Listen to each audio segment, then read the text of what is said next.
make it normal. Doesn't mean you make it permissible. The mistake that we have is, if I will normalize it, I will make it permissible. It's not permissible, it's promiscuous. It's not okay. It's just usher. But normalize, calm his central nervous system down, knowing that whatever he's experiencing is fine. That's okay.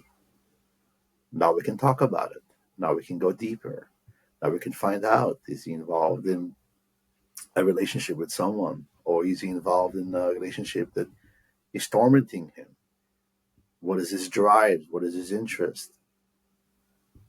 Before a bacher falls deeper and deeper into what we call addiction because of the lack of attendance or because of the lack of connection, that's the achrayas of that adult, that mashpia, or that father, or that is to be that person who just lets him breathe for the first about this topic.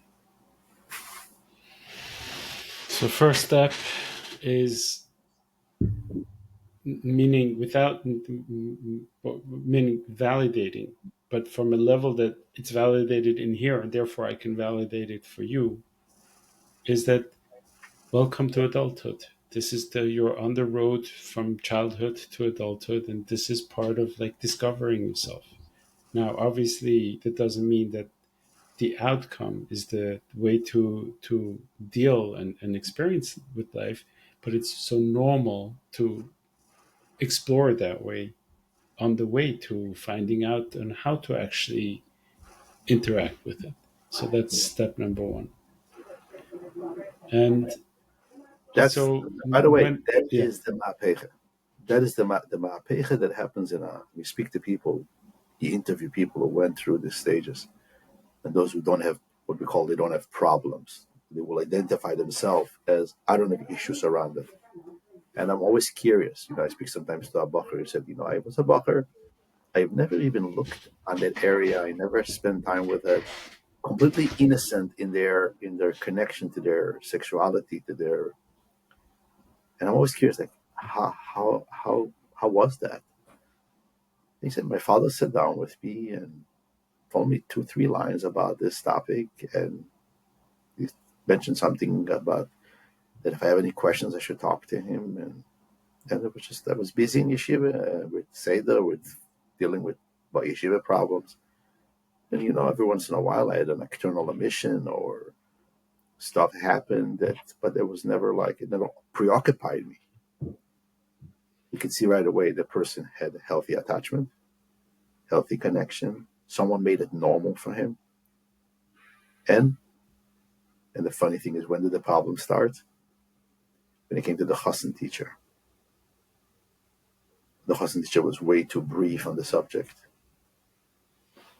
The Chassan teacher, not intentionally, some Chassan teachers go through training, but the Chassan teacher was giving confusing messages, or he was not even giving any messages. And they entered that realm suddenly, from moving from adolescent forms of intimacy and sexuality to suddenly having a long-term partner in a marriage, and suddenly from not being in any space of that occupying their existence to it becoming a full-time occupation.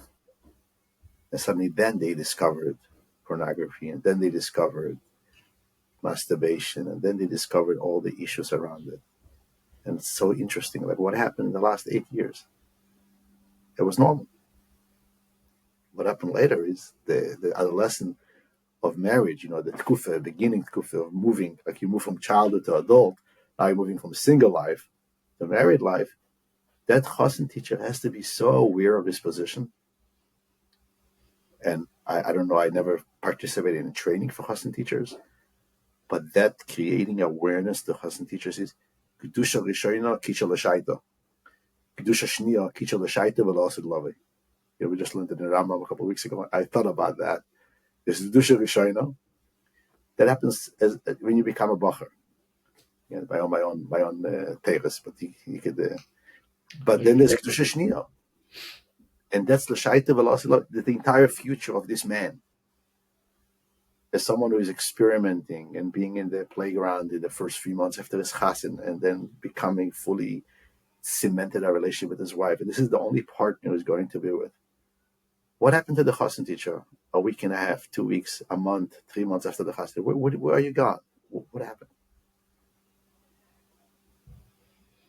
That relationship, I don't know what the formula is being created these days. I mean, I was married 24 years ago, but there has to be some form of understanding you are making this normal for them. You are the safe place to go on these issues. How safe are you? Going back to the Bacher, who's going to say, what do you mean it's normal? I just learned that, I like last time we talked about, like, you prevent Mashiach from coming. Being Moitzi Zera Levatala is worse in some ways than other forms of expression. What do you mean it's normal? It can't be normal. Like, how could I get up the next morning and go to the mikveh and down as if nothing happened? I destroyed the world. Yeah. I had someone told me last week that Mashpia told them that what it says Sheva Ipel Tzadik V'Kom is not about Zera Levatala. That What is it idea about? that you have downfalls in your and it literally destroyed him. You always thought that you could achieve it.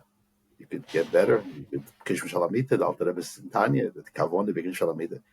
But then, again, this is not all about Lubavitcher. There's a Mashpia in different kreisen where there is a little more. He told him that, he said it in a shmuz to the Bochurim. He said, Sheva Ipol Tzadik V'Kom is not written about that. This is the worst thing.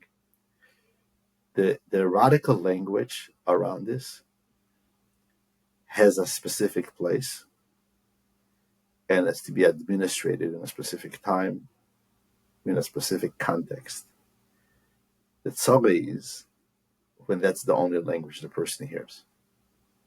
That's the only thing he heard. He heard those Mamori Chazal and those psukim. It's like the idea of a novel b'rshus hatera. You heard the term novel b'rshus hatera, that someone can be b'rshus hatera and you can be a novel. Why? It's the idea of creating mims. They call it mims, yeah? You create segments in topics in psukim, in the Mamori Chazal, on one particular topic, and whatever you focus on becomes the biggest thing. So that's the only thing you hear. Meaning the overfocus. The overfocus and the pick and choose, the cherry picking of just specifically this issue and making it as if there's no way back from it, and all kinds of that creates a bigger obsession with it. In other words, and someone asked me a couple of weeks ago. He said, just learned to finish Igeras Tshuva. She says it's the only Avera the Alter Rebbe mentions Igeras Tshuva, and the Rebbe speaks about it. The Rebbe speaks about it. The Sikha from the Rebbe. Why is that Avera that the Alter Rebbe keeps on coming back to? And just to put it in simple words is, what is a common struggle? What is normal? This is normal. That's what we talk about. If it wouldn't be a struggle, the Alter Rebbe wouldn't be talking about it the whole time. Normal. If it wouldn't be normal, we wouldn't talk about it. Should we talk about eating basar b'cholov? A normal Chassidish kid doesn't have an issue with eating basar b'cholov. Very rarely you find out someone couldn't, he had a whole experience. He came to therapy because of basar b'cholov. No one wants to eat basar b'cholov, and no one wants to be a mechalel Shabbos, and no one wants to do any of those things. What is the normal? This is why I'm saying the first thing is normal. What is the normal struggle? Look in Tanya, you see what's a normal struggle. The normal struggle, and the normal struggle is this. That's why we talk about it. So we talk about the gravity of it. We talk about how to do tshuva iloy, tshuva mitich simcha. The Rebbe says in the Wasser Gani, I say, Kumene in German, when it's geklokt of die Sachen, was in geleit klogen wegen sie. Well, what is this? In geleit klogen wegen sie? It's the only thing in geleit klogen? But on average. What did Bochurim come to Yechidus about? What are we dealing with when we are 15, 17, 20, 25? What's normal? Eating chazer? That's normal. So when a bacher lives through this life when he's 14, 15, he says, my friend, you are living a normal life. And in the normalcy of that is the lashenis and the psukim, will speak about the gravity of the prohibition.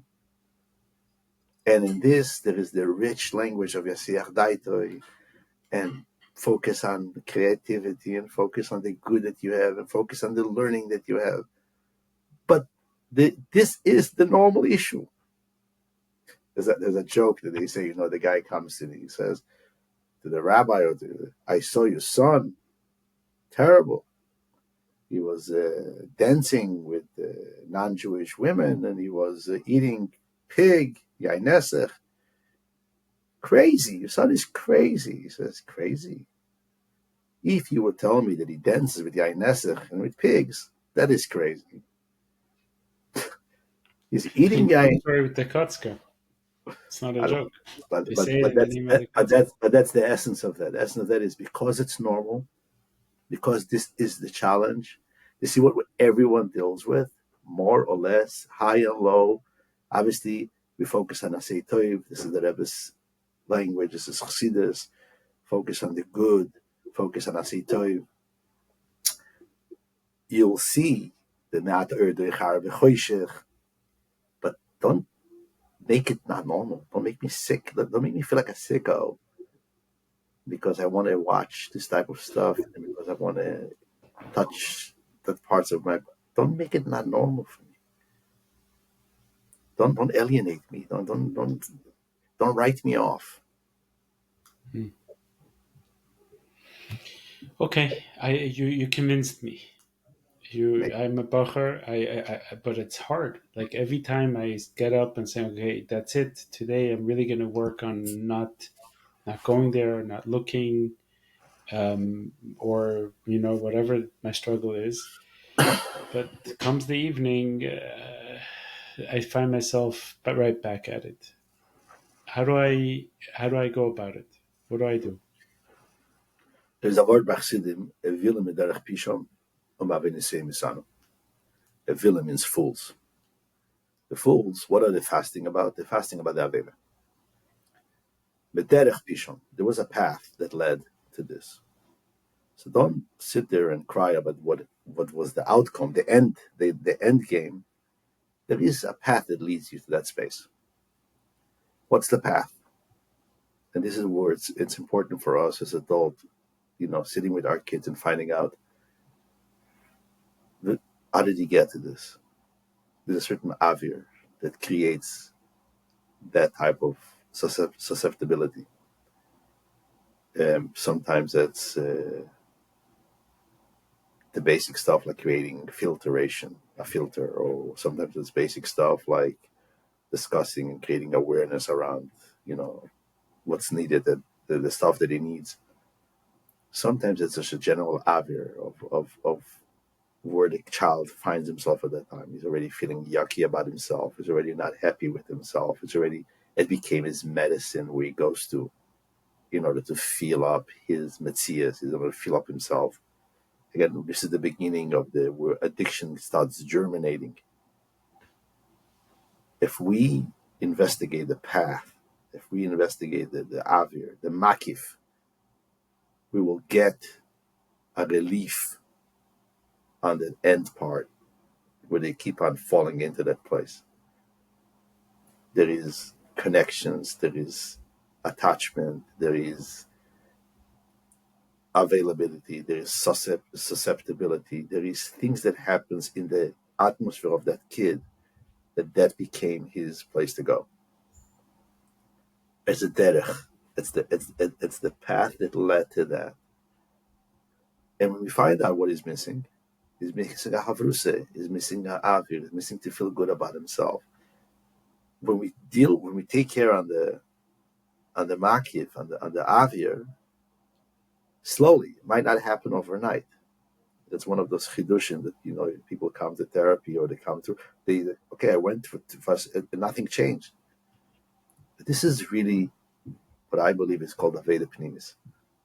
And I checked in with Chassidim also, who actually know a little bit more than me. This is Aveda Pnimis. Aveda Pnimis means you keep on investigating and figuring out what's going on, where am I, and working on those things. You can't just focus on working on Zeralavatala. It's going to be you're opening yourself up to a huge disaster. I'm going to focus on stopping myself watching pornography. Good luck. Good luck. It's a nice place to try. But if we focus on the akadomis, the introductions that leads me, that quietness in my life, the boredom that I feel, the loneliness that I experience, there is a whole avir that leads that when I feel that way, this becomes my place to go. So let's say I'm a bacher. I'm 17 years old. It's hard. It's a hard stage in life. I'm not sure if I have friends. I'm not sure if I have real friends. I'm not sure, like, do I belong here 100%? Feel lonely even in a crowd of other people. I could be sitting in a zal or at the end of Mesifta or Yeshiva Tana. And I hear what you're saying. Like, I have all those things. I do taka. I feel lonely. I'm not sure where I belong, and I feel like I'm an outsider, and everybody's looking at me weird. What do I do?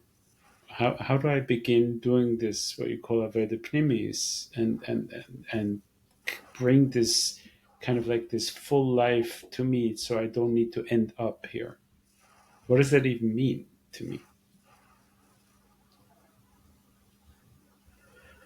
The description that you're giving is probably the best and the most real description of that lone wolf feeling that is so familiar, where, like you said, you sit in a crowd of people, and actually people are cheering for you, and people love what you have to say, and people are appreciating you. And there's a certain like longing, a certain emptiness, an unsatiated hole inside of you that all these wonderful people, all these wonderful things, and all these psukim and mamori chazal and fabrengas are just not filling up that space. And then something happens when that phone ends up in my hands. And I am sitting there and just everything is forgotten and I forgiven. feel good. I just feel like I'm here, good. Yeah.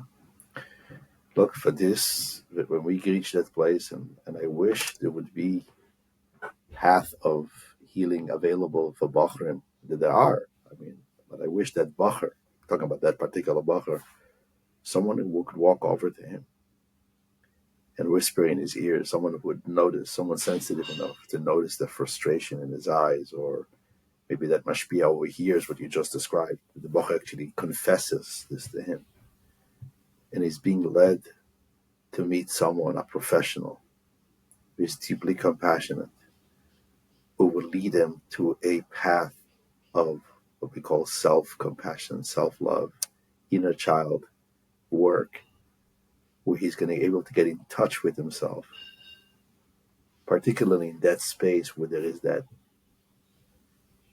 lonely, hungry, how does he call it, hungry ghost, and put his hands on it, and begin a process of reconnecting with himself, particularly in that place where there's that emptiness.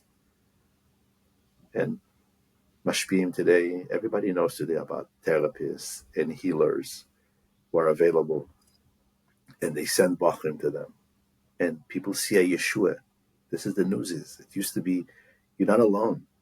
People actually see a Yeshua in their work. Obviously, there's going to be aliyahs and there's going to be yeridas, and this is what Avodah Pnimis is. You're going to have moments you're going to forget, and you're going to go back to that. There is situations, what we call old habits, who come back.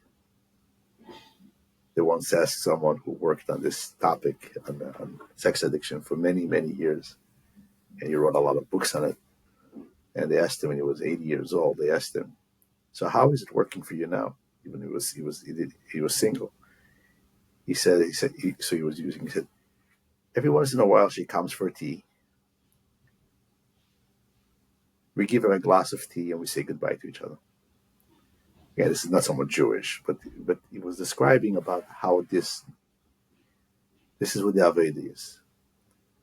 But at least today, mashpim and people who are in that position understand that there is Baruch Hashem. We have Yirei Shamayim who do this type of work.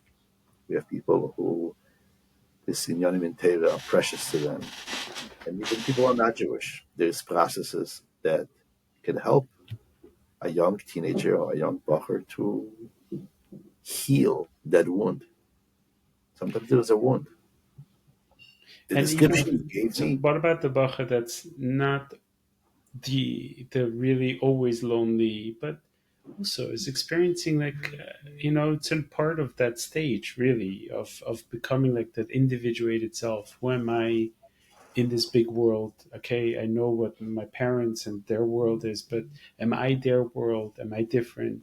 It's like a difficult stage. It's like what is it called? A butterfly before it's emerging from its cocoon. It's a stage of change, which is very uncomfortable for the average teenager. So, what are like some practical tips? Obviously, if you need to go to a therapist, or you get to go to a therapist, depending on how we look at it, that's one thing. But the guy who's trying to do avodah pnimis, he realizes he has this relationship where this fills something for him that in other areas it's not so full. What do I do? Some practical things to think about, to do, to am I distracting So myself? Am I filling my so life in other ways? that is a big the distracting myself doesn't always work. So distracting yourself is always great. Be involved in good things and be involved in find something that's exciting and be involved in that. We spoke about it last time. Distract yourself. Distractions are very, very can be preoccupying, could be loud. And Baruch Hashem today, especially if you have a Bavitcher, you can be a Miftzoim type of a guy. There's such a rich place to find yourself healthy distractions, and you can buy your time.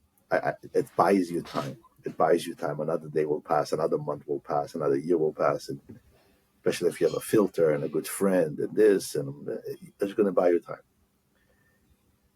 This is lurking. This is always picking behind, for that bacha that you're describing. It's always picking behind they're waiting for you to stop being distracted. Let me see what happens when you go home for the summer. Well, that's more than we go for Pesach. Let's see what happens when you're in camp and suddenly there's no hashgacha over you. It's always standing there behind the Mechera Pargad. He's standing that, and for this awareness, and awareness. The conversation around it, it's them that you have a conversation about it. It already eases the suspicion and the fears around it, and the tug, it's pulling the pool around it.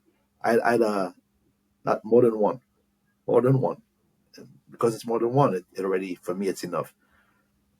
Who told me that when they were 14 or 15 years old, someone noticed that they are in that space, and someone told them that whatever you are going through right now is normal. So the person didn't ask him, what is he going through? The person didn't say, he didn't investigate. He just told him that line. Whatever you're going through is normal. And somehow, for them, that was it took away the whole edge around it. Now, they were distracted sometimes. And even when that aroused, let's say when that came to the forefront, it didn't become a preoccupation. That means even if they acted out or whatever, it didn't It become the wasn't main a story. preoccupation. And if you look at your Siach Daitoi, that's kind of like where we need to be. If we talk about an optimal place where a bocha should be, it's there, it's normal. If it becomes a preoccupation, We got to talk. But to say you have to be nichshel, not necessarily. A lot of Bochurim who are not. Why? Attachment, healthy. They were way distracted. Biologically, not as Yeah, not as stimulated. So many factors come into place. I want to pick out one thing of what you just said is when it becomes this thing that my a ganze Tag and a ganze Nacht, the whole day and all night, basically I'm preoccupied thinking about not doing it or doing it or not doing it and being nichshel, and then it's probably helpful to go speak to someone. That's when the work goes a little bit out of the personal domain. Go get help. Go see maybe there's some deeper stuff that's driving this for you. It's a good time to go speak to. Begin with your mashpia. Begin with people who are there to care in your life and begin that conversation. And they might refer you to someone like us. But there's also the work of becoming aware of. I understand what this is doing for me. It's filling an exciting part that fills a void in other areas of my life. And when I become aware of that, and I understand that's normal, it's some really exciting, it has a huge pull. It's very exciting. And it's feeling sometimes when I feel a little bit down about myself, or I don't feel like I fully belong, or I feel like I was excluded from a group, or from people who went on shlichus and they didn't ask me to come with them, and all those things. And I can understand that I have a pull towards it because that will give me like this temporary boost of I don't want to use any fancy terms, meaning my dopamine and so on, but and I understand what it does. I become aware that this is the process, and that's what it serves, and that's why it's there. So even knowing that, understanding that that's what's actually happening, is a good place to just, oh, that's why it's happening. It's not because I'm a deviant, and so on. What would you say to a younger man, a bacher says, look, I understand, Tanya says you're not supposed to, it's big, it's stuff. I'm not there. Meaning, this seems like it's fun and it should, like it's a healthy expression of self. But why shouldn't I do it? One of my biggest revelations in my innocent development, especially as I moved into this universe of therapy and learning therapy and becoming a therapist, my biggest revelation was that people who are not religious and not Jewish are viewing pornography and masturbation as a way of losing your soul and losing your spiritual integrity. I thought it has to do with Yiddishkeit. I thought it has to do maybe with Catholicism, the Havdil, that in other religions it talks about how bad it is. People who are from total secular background, what we would call from a very liberal background, sitting in a circle with 35 seasonal psychiatrists, therapists. I was the smallest of them all, with the least experience. That was the topic. With all honesty, spiritual integrity is lost when a person wastes himself. It's the waste of time, the waste of seed, the waste of innocence, of what you see with your eyes. And it's not a Jewish thing, it's not an expression of art. And being in the clarity, like, 1 second, they look at it the same way. Not one of them said, let's just glass over it and say that's just the healthy, like you say, healthy expression of my. No one looked at it as healthy. It is something that happens to a person when he does this type of stuff. And everyone who experienced what it means to masturbate knows the feeling of loss of self, the emptiness that it brings to a person. Every person who experienced pornography knows the feeling of the after moment, of after you close down the computer or after you click off the thing and you feel like, what did I just see? What did I just do? What happened to me? A certain mourning period that comes after. And you don't feel that after you, spend time with the Chaverim on a trip. You don't feel that after you spend time, obviously, learning and davening. So we're talking to a person who already feels something is wrong. Etzem, I mean, I'm talking about just the layers of shame and just the etzem idea of being, that I just did that. What did I just do? Why did I just do it? I wish I would have, I wish this would have never happened. I wish I would have never seen what I just saw. Yeah. So repeat. I want to put this in my own words. Like spirit, religious or not, sin or not sin, there's a loss of self. There's a loss of soul, I think is the words you used. Like in this process, I always come away feeling like, what did I just do? Why did I just do that? What did this do to me? I don't feel better. And I like that. Look, That you rings take a true. you take a you take a Inga man who is married, and obviously there is manim that, and there's a fanim of how the zivug is done, and both husband and wife walk out of the experience feeling exhilarated, and the davening the following day is with the highest. The house is full of joy. The environment around the kids is full of gishmak. Why? Because the zivug is done with cheshik, with chayas, with excitement. It was done in a healthy, tzniazdik, appropriate way. Then there is times, when a Ingaman feels after that, like, what did I just do? Why did I just do it? It created suddenly an alienation, a distance between him and his wife.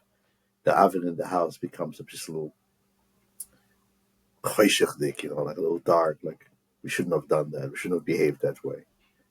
Certain regret. What happened? Is it a religious thing? Speak to people who are not religious at all. We know what meaningful and mindful relationships look like. And we know what empty, vulgar relationships look like. They might feel good at the moment, but you always look at the outcome. And the outcome, when it's mindful and it's eyes to eyes and it's face to face, and it carries the wealth of love and connection and varimkeit and exhilaration. Like you feel exhilarated after that. Sie daven sich besser. Sie lernen sich besser. You're a better person the following morning. And then there is the feeling of loss. Like, what did I just do? Yeah. I want to add one more piece to even take it out of the not religious and not spiritual domain, just very practical. When I, good things, we know yogaiti umatsasi tamin. Like I work towards something and then I find it it feels real. It feels like deserved, and it feels like this was meaningful, and that turns into that chayis, that light that you were talking about before. But over here, basically, I found a shortcut to life. I don't have to feel my feelings. My friends said something not nice to me, and I'm sitting in yeshiva and I feel lonely, or I feel like excluded from something. Oh, I have a way to deal with it. I just go to my room, pull out my phone from my pocket, and I temporarily feel good, but it did none of the work that related. Like, what am I feeling? Why am I feeling? It's sad that I'm feeling this, and what can I do differently? And a shortcut, I short circuited. I took the short wires, and just connected them. It doesn't give me the yogaiti umatsasi. It doesn't give me the work Yeah. of putting myself in. And when a bacha becomes a Bjorban, because bachim are so advanced, and it's amazing things with bachim. Bachim are the plus the what do you call it, neuroplasticity, the susceptibility for change. We can move them with bachim adult. If someone at least, and you can see it also with regarding tznius, for example, the topic of tznius with girls, such a problematic topic because the language barrier, because of the distance that it created, because of the lack of communication. No one yet not no one, but maybe we are learning now how we have to choose the Rebbe's language on the topic of tznius to inspire people to just follow the halachas of tznius instead of using, militant, distancing language. Bachim are ready to do the right thing. A Bacha wants to be the right thing. You should know about in Tanya, or the Alter Rebbe said that I eat Nishal Vil Nishakens, I'm different from Malakus, that they want to be connected to God. Bachim want to do the right. It torments them. It is a tormenting Eingem. As the Rebbe says, ich komme klagen auf die Sachen, was sind geleit klagen sich wegen them. It's ravaging their precious years as Bochurim. But when you create a space where a Bochur can talk about this, and you give him the basic awareness that you just mentioned, that basic awareness, it's lack of attending for your feelings. It's a short circuit. What are you feeling at that moment when you're going to do this? How can we attribute that feeling to the right place and find different avenues how to give yourself just the etzem awareness of that without even finding solutions for the problem. You already gave the Bachur all the tools he needs to know what's happening with him. And that hakore in it, that recognition in it, you opened up a door that he's not going to have to go back there. And if he's going to go back there, fine, it happens. It's you have a path for that as well. Yeah. One of the very practical things that you were saying, when somebody goes back there, it's continued exploration. It's another way to say, okay, what happened here? What am I not? Which feeling didn't I attend to? I like that way of putting it. But when the Alter Rebbe says in the Geras Tshuva, Malbedislayach, and he emphasizes that, the idea of that a person has to have a relationship with the Eibishter from a place knowing that the Eibishter is not just forgiving. It's an ongoing relationship of forgiveness. If there's no forgiveness, then there's not going to be Yira Shamayim. There's not going to be any God-fearing connection.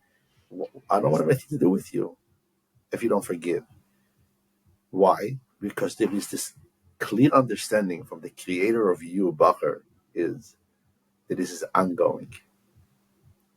Sheva Yikol Tzadik V'Kom, he says about that too, and maybe about that, because this is where the business, this is the normalcy, this is where the struggles are. In davening, what is normal in davening? What is normal in davening? To have machshava zaras. That's normal. That's a normal. Yeah, that's normal. What's normal? Oh my gosh, I'm having machshava zaras in davening. Hello, that's normal. What's normal when I'm 15 years old? That's normal. And when I understand that my going to those places is, like you said, and it's pretty obvious, when we feel bored, lonely, angry, sad, a little tired, off guard. I know that. I know what happened just now. Like you said, Bochurim went out together on a trip and they didn't include me, or they went out on shlichus, and I'm sitting there feeling all these feelings. I don't have to go there. It's the wrong Tylenol. It's the wrong medicine. I don't have to take that. Yeah.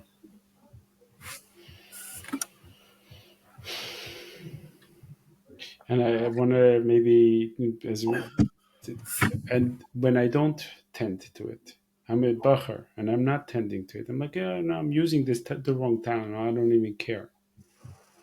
There comes many times that then I want to get married, and I'm under the illusion that the way I become intimate and do the zivuk with my wife is the same way. I just need to pull out my phone.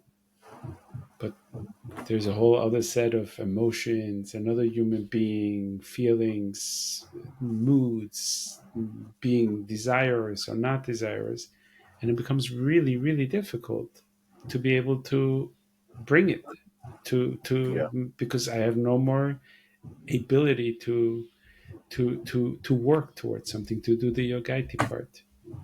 So that's another very practical reason. There's a new Yetzer Hara that comes when we get married. it's all Nisuin. There is a whole new set of unattended areas that as a bacher you never had to deal with. Again, connections of attachments and relationship and alienation and separation. That as a bacher, let's say you did great. You always had what you needed. You had a popular friends. You cruised through the years of a bacher somehow, and then those things arise after marriage, and the absence of physical contact creates a whole set of new information about yourself that you never knew you have. Suddenly there's this deep hunger for physical connection that you never thought you had because you were busy. You were Chassidish Bacher, you were Fabringing, it wasn't something that was on your radar. And suddenly physical contact happens, and suddenly when it's absent, you don't know what to do with yourself. And this becomes a whole new trip of, again, it's an ongoing Aveda that will be revealed to you after you Chassanim. Does everybody struggle with this type of stuff? Not really. Some people just have good chinuch and good madrichim and good attachments, and they enter marriage from a very innocent, simple place, and they have an innocent, simple life around this topic. But because there's exposure to pornography and because there is a lot of that type of information that exists now that never existed, we need to talk about this. We need to clean it up. We have to explain, the Chassan teacher at least has to explain the man that takes time to develop a relationship with a woman. You came out from yeshiva, she came out from Lubavitch Chinuch. None of you ever had experimented with this type of stuff. The first kufa is going to be a kufa of safety development, feeling safe with each other. Where you're touching, how you're touching, when are you touching, and every touch can sometimes be a question: is it the right touch, or is it hurting, or is it feeling good? And this experiment takes weeks and months, and it doesn't happen the first couple of weeks after the Chassanim. It happens the first year or two after the Chassanim, of developing safety connections. And everything you saw before, and everything you know of from the information you gathered from Chaverim or from the internet, you have to burn away with that kufa between the chassan and the engagement. Just burn it away, or at least package it and paint it in blue and throw it in the first river you pass by, because none of this information is relevant to this woman you're marrying right now. It's maybe relevant in a universe where people do those types of stuff, or films, maybe some of it. But remember, none of this is relevant. Throw out those expectations in the first place you can throw it out, because this is only going to hurt the attachment of safety. Again, we started with safety today, and that's what it is. People will complain about their relationships later on in the Chassanim, a year, 2 years later. And I always wonder, how was the establishment of safety between you and your spouse happen? Was there touching without permission? Was there a certain harassment that came around physical contact? Was it too pushy, too demanding, too overriding the other person's readiness, being ready to do certain things or perform in a certain way? Safety first, attachment second. That cleaning up that business and completely compartmentalizing it, this is belonging to a world of deviation, of this is nothing what's going to happen right now. I'm sitting here, I'm smiling because a young man recently married came to me and he said, my marriage is not working out. So why? How do you know? Like, what's not working out? So my Chassan teacher told me that Bichlal, there's an expectation that about 3 times a week a couple gets together when they can, in the times that they can. And in Shana Rishona, Man Dechashmei, it's More probably every frequent. day, more often. Is it And like you said it as a rule? at least this person perceived it like that. That's kind of like a rule. That's harsh. And That's really it's harsh. very harsh because this wasn't what was happening for this younger man. No. And he's like, it's not working out. And I, all the words that you were just saying, building attachment, building safety, finding out how to touch, how to be intimate, how to be emotionally connected, that just And the happens. only the only one who knows that information, who really knows that information, is your spouse. You cannot Yes, there's you no cannot way. guess. I always baffles my mind is the guessing game that's going on. You're supposed to guess how to make me feel good. Excuse me? So Those even books to were get into written. a space where you can ask your spouse what works, what is meaningful, what is not, takes months to develop. It takes time to build, like you said, Sometimes it that doesn't. safety. Sometimes it doesn't. Sometimes it's a couple who their relationship is open and they're pretty Right, honest with each other. But even then, people will bypass safety and they will pay the price later. right. Like I said, like I told you before, the child that keeps on smiling and showing love to his parents, even though his safety is already ripped away from him, because he just needs to survive. So he will. It's called the fawning child. The kid who smiles and makes everything light and makes jokes of everything, but his safety is already altered, already broken. Some couples will continue acting as loving birds or as connected, but at the same time, the safety, and you're going to pay the price later because safety is the core of attachment and connection. And the good news is, and this is in Shocking Farfal, the good news is you always can claim it back. It's going to take trial and error. You're going to test because safety is being tested. That's the thing about safety. Safety, we test. We want to make sure that filter works. So we test it. If it breaks, we know it doesn't work. Children test their parents to make sure that their parents are safe enough. Remember when I found it out from actually a colleague therapist, he said, your child is pushing the boundaries because he wants to make sure you are stronger than him. Simple, simple language. I was like, what did you just say? He says, yes, your child is testing the boundaries because if he can overthrow you, you'll Then see you're not safe. he's not going to sleep anymore at night. You'll see he's going to start waking up in the middle of the night because he's not safe. But if he can't throw you over, then he knows Tati can throw over anyone who comes to the house. So safety is being tested, not just once. And people make a commitment to each other. You see it in couples therapy. There's a commitment that we're going to start being safe to each other. No more secrets. No more betrayal. No more doing things that are unsafe financially or unsafe in our relationships or whatever. Put it on the table. There's going to be a testing. That testing will go on for a very long time, especially when safety was broken once and maybe a second time and a third time.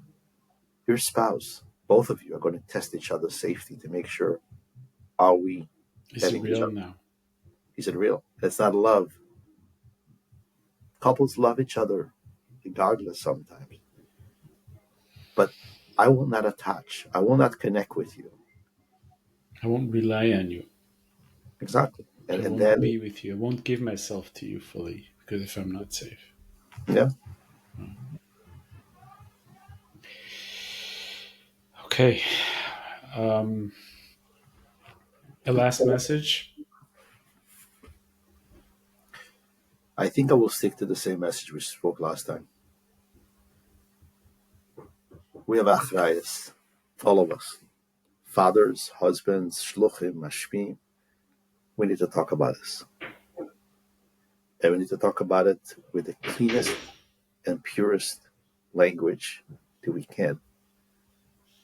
From the places in our hearts. We don't have to talk about what we did or what we didn't do. It's too much information.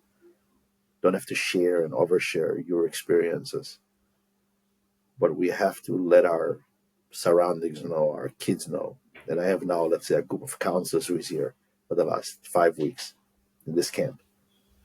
About 15 girls right here. The awareness that I have to be a safe man around them. The awareness that I have to talk at the Shabbos table and direct the conversation at the Shabbos table around topics that are meaningful for them.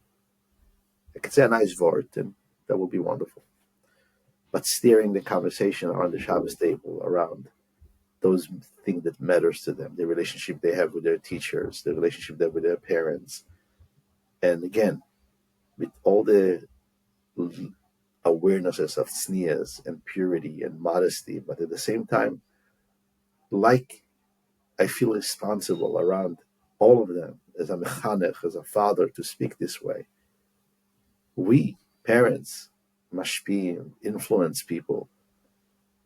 More we're going to talk about it, more we're going to make awareness around it, it's going to make so much easier on our young Bochurim and young Yingelite to be more in a state of Kedusha, more in a state of Tahara, more in a state of just being wholesome people, good people. Yeah, that's beautiful. I want to first of all thank you. Thank you for taking the time again. I hope we had the Siyata Dishmaya, like you said in the beginning, to really talk about this sensitively but openly and not promiscuously, in a way that the message reaches the people that it's intended for.